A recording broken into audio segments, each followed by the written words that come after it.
Australian colony for a captive breeding program aimed at reintroducing birds into the wild. And that's the latest BBC News. Hello and welcome to From Our Own Correspondent here on the BBC World Service. I'm Pascal Harter. Coming up, in the USA, as politicians argue over the ethics of abortion, churchgoers reckon with their own conscience over fertility treatments.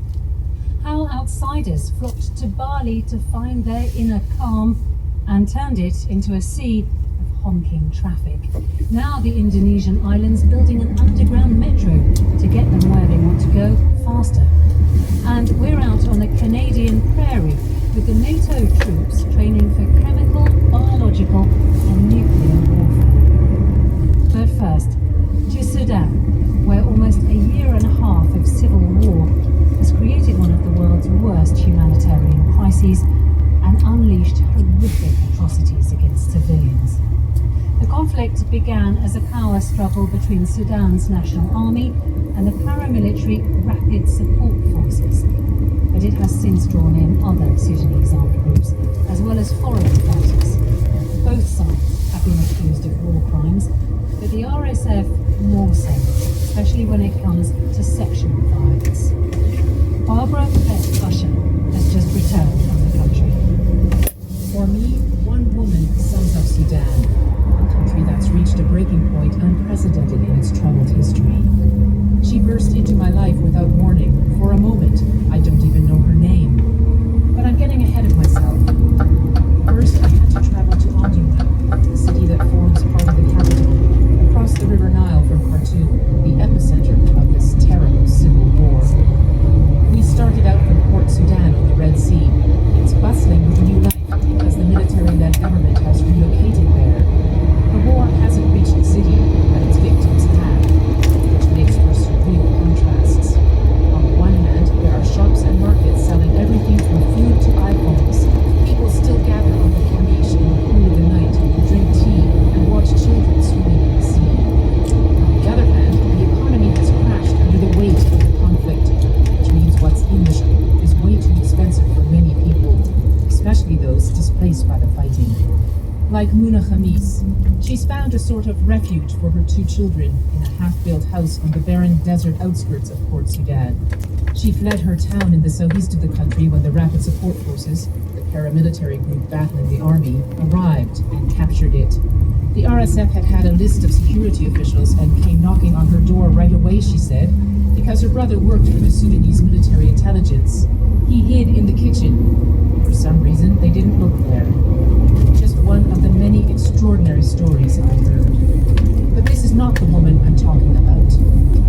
The road to Omdurman is long and full of army checkpoints, at least 20. I know that because we've made 20 copies of our work permit and ran out of them. Roughly halfway there, outside the industrial city of Atbara, I saw trenches dug beside the road. In case the Rapid Support Forces get this far, I was told, in their trademark Toyota Land Cruiser pickups. Earlier this year, the army drove the RSF out of key positions in Omdurman during 3 months of fierce fighting. That part of the city is now an eerie landscape of destruction. The wreckage of people's lives strewn on the streets or scattered in empty bullet-ridden houses, plundered by the RSF. I found 2 passports in the debris. There were glimpses of life. A call to prayer drew survivors out of their homes, the ones who had hunkered down and stayed. We stopped and chatted to a family driving into the zone, heading to see what remained of their house. All this was an army-controlled territory, and we were escorted by the military. But there are still places where people can and do cross between the two sides. One such point is on the desert road northwest of Omdurman. There I met a group of women who'd come on a short visit to a sprawling market where food was cheaper.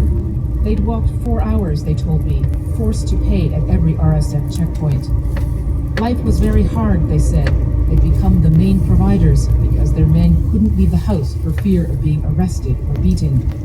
And the women, I asked, aren't you worried about your own safety? Worried about rape? Something that was reported to be happening on a large scale in RSF areas. The chorus of voices died down. Then one erupted. "Where is the world? Why don't you help us?" she cried, her words coming as tears ran down her cheeks. There are so many women here who've been raped, she went on, but they don't talk about it. What difference would it make anyway? What can we do? Show us what we can do. Nothing is in our hands. No one cares for us. Why don't you stand with us? What have we done?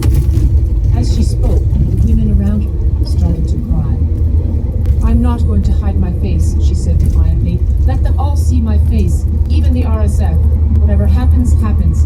Enough tragedies. We are finished. In a sudden flurry of activity, the women gathered their shopping bags and headed back out on the dusty road. They were too poor to leave, they said. They had nowhere else to go. That woman who had erupted in pain and anger. She was brave, I thought. She was desperate and exhausted. She was Sudan. Barbara plots Russia. With a month to go until the US presidential election, the country's polarization feels like it's in the air.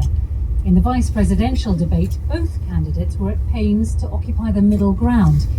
But issues such as access to abortion and the January 6th insurrection are so stubborn, so zero-sum game, as to make somewhere in the middle an uninhabitable chasm. Another of the issues now being debated is IVF, or fertility treatment.